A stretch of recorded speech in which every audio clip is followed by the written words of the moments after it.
Mastering the tongue is a sign of spiritual maturity. అంటే నాలుకని ఎంత చక్కగా వాడుతావో దాన్ని బట్టే సంఘంలో నీవు మెచ్యూర్ గా ఉన్నావా లేదా, సరిగ్గా ఎరిగిన వాడివా లేదా అనే విషయాన్ని మనం పోల్చవచ్చు. ఈరోజు చూద్దాం ఒకసారి. 3వ అధ్యాయం 2 భాగాలుగా చేయాలి. ఇది కొంచెం చిన్న అధ్యాయం. ఎన్ని వచనాలు ఉంటాయి 3వ అధ్యాయంలో? 18 వచనాలు ఉన్నాయి. సో 3వ అధ్యాయం 2 భాగాలుగా చేస్తే 1 నుంచి ఎంతవరకు అమ్మా? మీరు చాలా జాగ్రత్తగా క్లియర్ గా తెలిసిపోతుంది. 12వ వచనం వరకు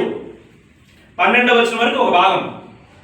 నాలుకను క్రైస్తవ భక్తుడు చాలా చక్కగా వాడుకోవాలి. అంటే నాలుకతో డేంజర్ ఉంది అని చెప్తున్నాడు కాబట్టి we must be very careful while we are using the tongue. 13 నుంచి 18వ వచనం వరకు 2 రకాల జ్ఞానాలు ఉన్నాయి.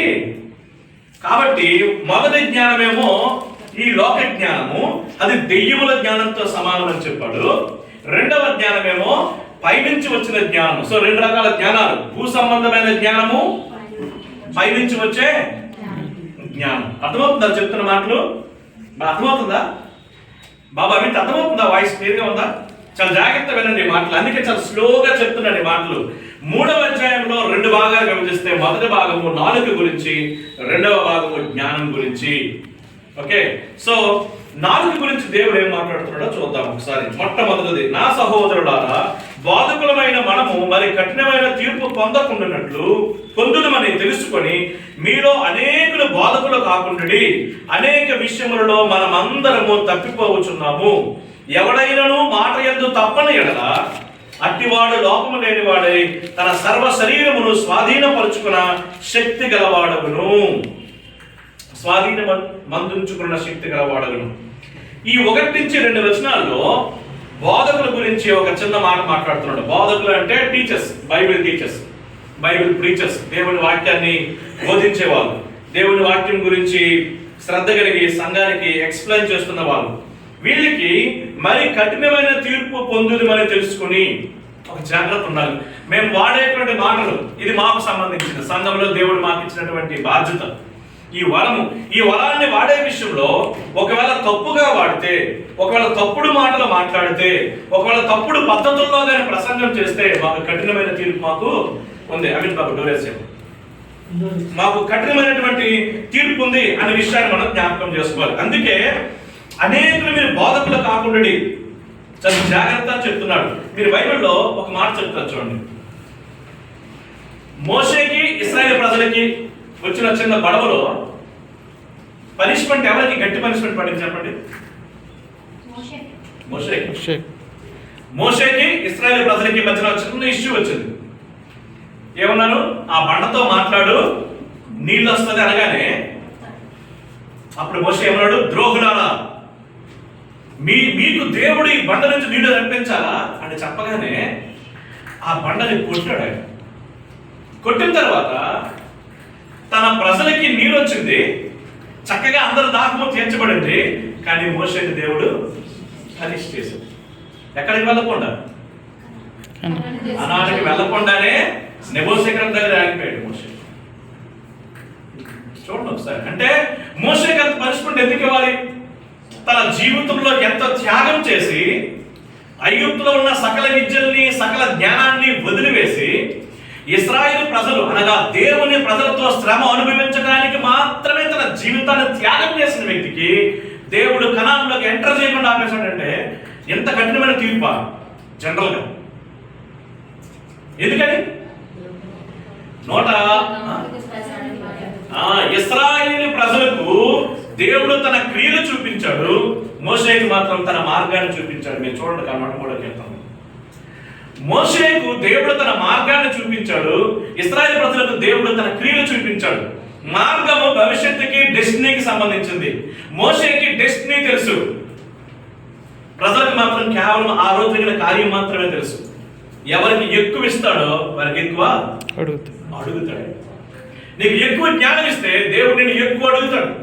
ఎవరికి ఎక్కువగా అధికముగా ఇవ్వబడునో వారు అధికముగా వారు తిరిగి ఇవ్వాల్సి ఉంది దేవుడికి.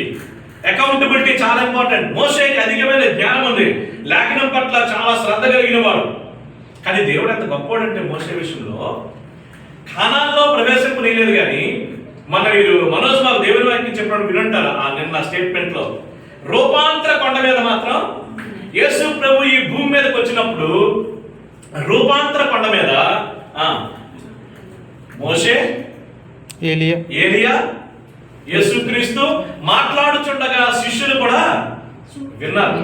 ఆ రోజు ఆ భాగ్యం లేకపోయినా యేసుని అలా చూసే భాగ్యం మాత్రం మోషేకి దేవుడు అనుగ్రహించాడు. దేవునికి స్తోత్రం కలుగును గాక. అంటే తన న్యాయం ప్రకారము ఖచ్చితంగా శిక్షిస్తాడు, తీర్పు తీరుస్తాడు బోధకమైన మా జీవితాలకి. కానీ ఆయన కృప ప్రకారం కూడా గొప్పగా ఆధిక్యతను కూడా మనకి ఇస్తాడు. కానీ ఈ కాంటెక్స్ట్ లో బోధకులమైనా కానీ, అంటే ఒక్క బోధకులకు మాత్రం సంబంధించింది కాదు, బోధకులకి దేవుని వాక్యం అధికముగా ఇవ్వబడుతుంది కాబట్టి వారు కఠినమైన తీర్పుకి లోనవుతారు. కాబట్టి తప్పిపోయే ప్రమాదం ఉంది. చాలా జాగ్రత్త, కేర్ఫుల్ గా ఉండండి. మాటలు బోధించే విషయంలో కేర్ఫుల్ గా ఉండండి.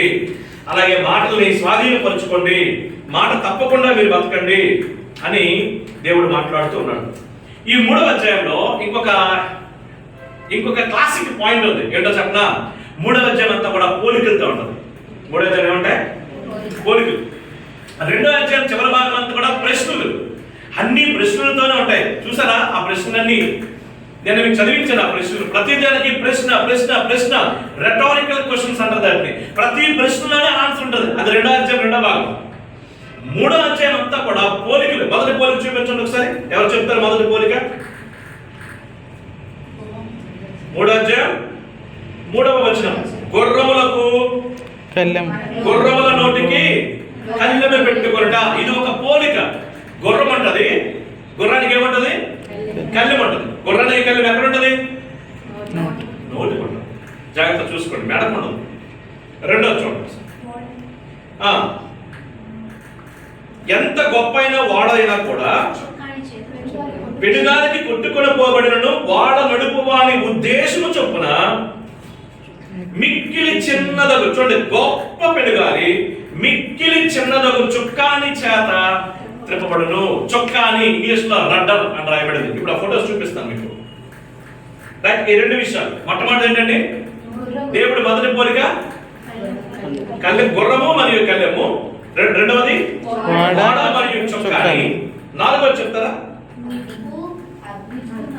అగ్ని వంటి నాలుక అంటారా? కొంచెము నిప్పు వంటి నాలుక, విస్తారమైన తగలబెట్టే, అడవిని తగలబెట్టేది. నెక్స్ట్ 3వది. 4వది చూడండి ఒకసారి. 4వది భలే కోరుకుంటుంది. 10వ వచనం. 10 కాదు 11. నీటి బొగ్గ. బైబిల్లో నీటి బొగ్గలు బైబిల్లో చాలా దగ్గర ఉన్నాయి.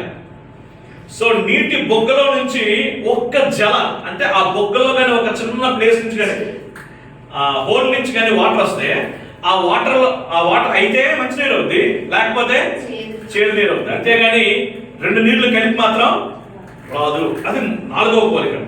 5వ పోలిక ఏంటి? అంజూరపు చెట్టు ఏమో ఒలివి పండ్ల కాయలు, ద్రాక్ష తేగేమో అంజూరపు కాయల్ని. అదొక పోలిక. 6వ పోలిక ఏంటి?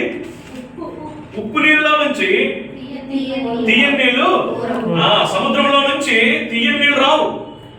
ఉప్పు నీళ్ళే, తీయని నీళ్లు అని దేవుడు అంటే ఒక కాన్సెప్ట్ ని యాకోబు సంఘానికి అర్థం కావడానికి ఎంత రూట్ లోకి వెళ్ళి చెప్తున్నాడో చూడండి. అంటే ఒక పాస్టర్ గా, ఒక సంఘ పెద్దగా ఎంత శ్రద్ధ నా ఆడియన్స్ కి ఈ వాక్యం రేపు పొద్దున్న 2000 సంవత్సరాల తర్వాత ఎవరైనా విన్నా కూడా ఇది చాలా సింపుల్ గా అర్థం కావాలి. ఈ డేంజర్ ఆఫ్ యూజింగ్ టంగ్, అంటే నాలుకను వాడే విషయంలో ఎంత జాగ్రత్తగా ఉండాలన్న విషయం ఆదిమ సంఘంలో ఉన్న ప్రజలకి ఎంత ఈజీగా అర్థమైతే బాగుంటుందన్న విషయాన్ని ఎంత శ్రద్ధ కలిగి రాయించాడో దేవుడు. చూడండి యాకోబు ద్వారా. మొట్టమొదటి మాట చూడండి ఏం చెప్పారండి? నాలుక విషయంలో, నోరు విషయంలో మనం కళ్ళెం పెట్టుకొని జాగ్రత్తగా ఉండాలి. అది 3వ వాక్యం. 4వ వాక్యం చూడండి. 3వ వచనం. గుర్రములు మనకు లోబడుటకై నోటికి కళ్ళెం పెట్టి వాటి శరీరం అంతయు త్రిప్పుదుము కదా. నోరు వాడి శరీరాన్ని తిప్పొచ్చు. నోరు వాడి, సో నోరు కంట్రోల్లో ఉంటే శరీరం ఏమవుతుంది? కంట్రోల్లోకి వెళ్ళిపోతుంది. యాకోబుకి ఎంత శ్రద్ధ ఈ మాటలు. కాబట్టి క్రైస్తవ భక్తి నోటితో వాడేటువంటి పదాలతో కూడా మనం పోల్చాడు.